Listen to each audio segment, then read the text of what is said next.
Silchar Berenga END বাঁধের রাস্তা ধসের পথে, বর্ষায় চলাচলে জনজীবন বিপদের মুখে।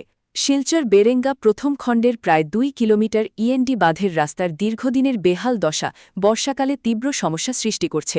নর্দমা ও গর্তে ভর করে পথ চলা দুষ্কর, ফলে স্থানীয় বাসিন্দা ও পথচারীরা দুর্ঘটনা ও ক্ষতির ঝুঁকিতে পড়েন। অবিলম্বে মেরামত ও নিরাপত্তা ব্যবস্থার দাবি জানাচ্ছেন এলাকাবাসী।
অবস্থান